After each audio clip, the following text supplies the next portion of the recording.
Ito. Isi ka. Meron pala. Ito. Tingnan mo. Huli. Romantic. May ganito pang show. Baka sauce yan. Or liquid seasoning. Wala sila ito. Dito special kasi ay may ito. May itlog. Halo na. Ito ko pa nga eh. Sarap.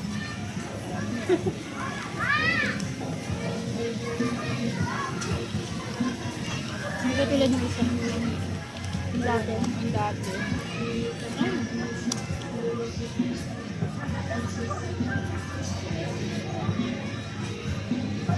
Ano to? Ay! Sick.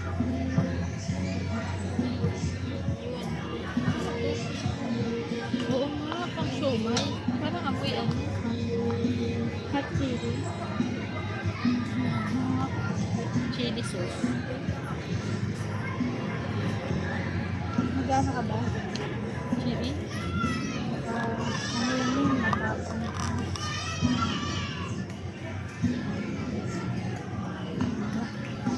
Apa.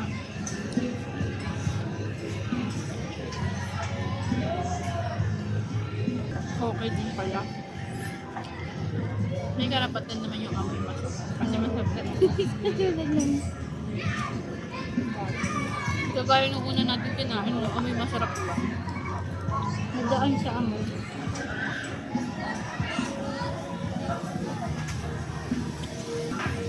Ang bango kasi kaya sabi ko, kain tayo. Maalingasaw eh, no? Parang nakakit. Kumain na kayo, mabango.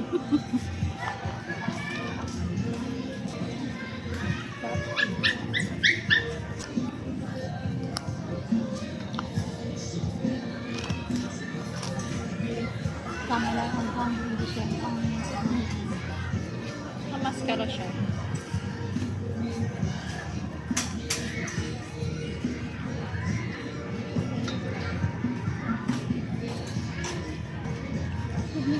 pag nag-celebrate ka ng birthday, ano yung iniisip mo yung number na, kunyari, happy 43rd birthday, ano yung 43rd?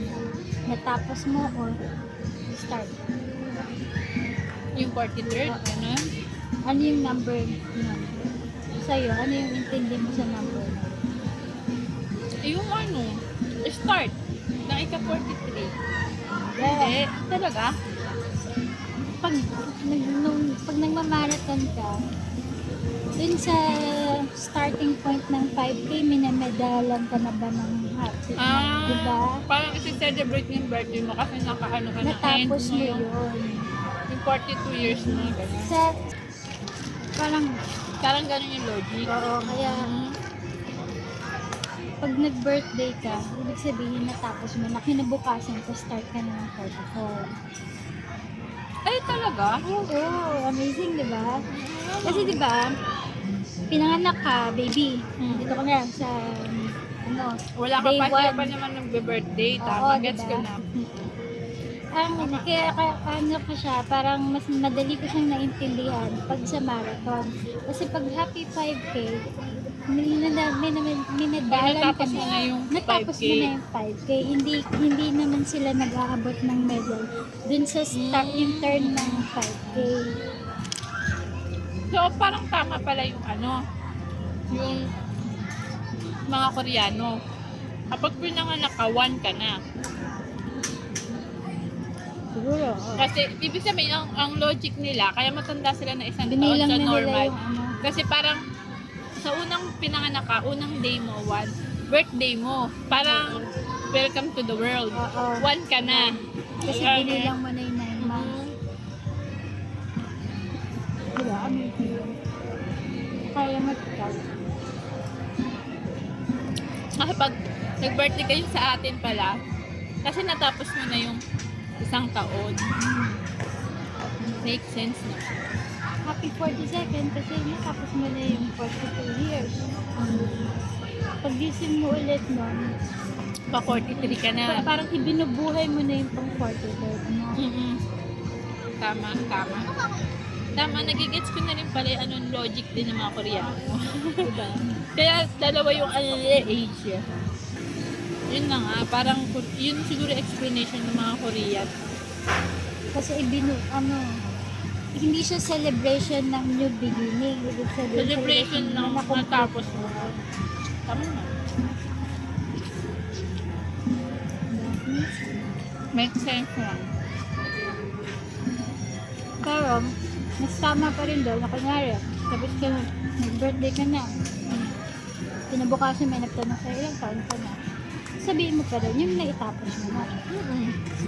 Kasi, inaano mo, pag anong level mo na, yung level na nilalaro mo.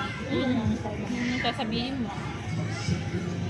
Mas Correct. madali siya maintindihan sa marathon. Nga. Kasi may medalya ka, pag tapos mo na, yung K. Kaya ano din pala pag sinabi, yung beginning na pagkatas ng birthday mo. Kasi bagong taon na naman yung bubunuin mo eh. No? Nakakaakit yung ano nila, amoy ng sisig. Ito yung sarap na pwede bulitin. Kaya lang yun, malitid. Tenga ba yun? Parang tenga yan, matigas. Tingnan mo. Kinain ko lahat eh. Pag hindi ko pagkakaiba sa pakiramdam ng ilaw. Oo.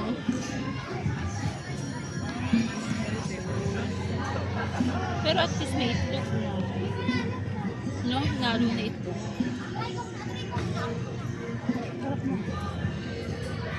Paulit-ulit. Mm-hmm.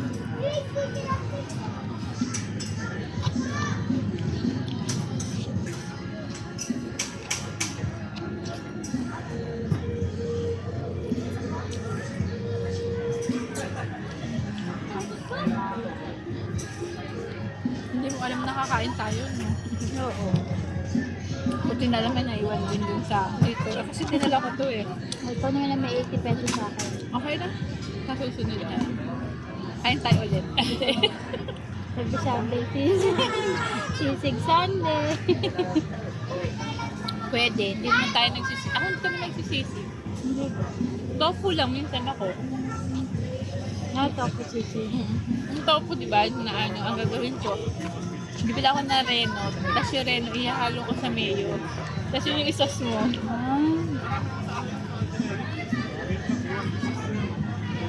Yung liver spread, ihahalo ko siya sa mayo.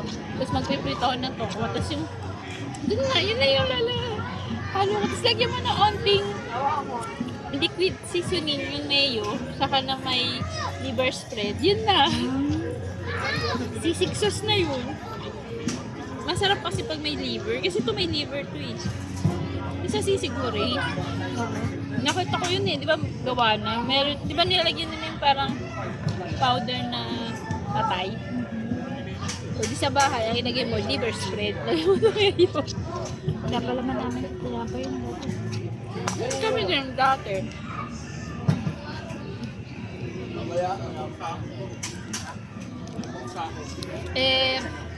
Nilalagay ni nanay yun pag nag-aano siya. Aldereta. Liver spread. Sarap. Taba kasi. Mahilig ko sa taba. No? Hindi naman. Kaya naman hindi naman mahilig. Pero kalakasin ko siya. Ito naman hindi. Parang crispy naman siya. Yung ano, yung balat lang, no? Hindi siya taba talaga, balat. Very nice.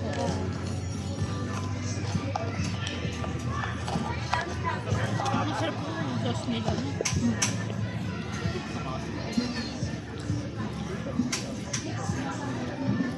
Parang bago nga yun eh. Wala naman yan din. Din mo.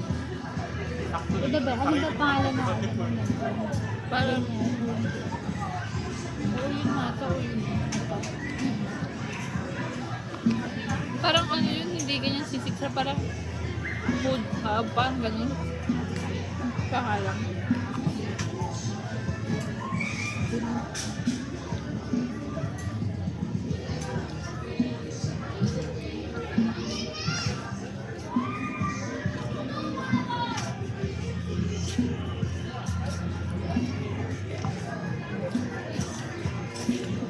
Pagkatapos na mag-exercise, kakain ko yung susi. Tatabi ng gym bakal. Bakit kasi tinabi nila? Dati ang layo ng food hub bago yung Baka may iba bakal. silang plano. O baka ayusin nila lang. Basta ibabalik din sila. Babalik din. Hindi, nakasemento na eh. Ay, yan na yan. Yan na yan pala. Yung, di ba, binago yung sa may Quiapo.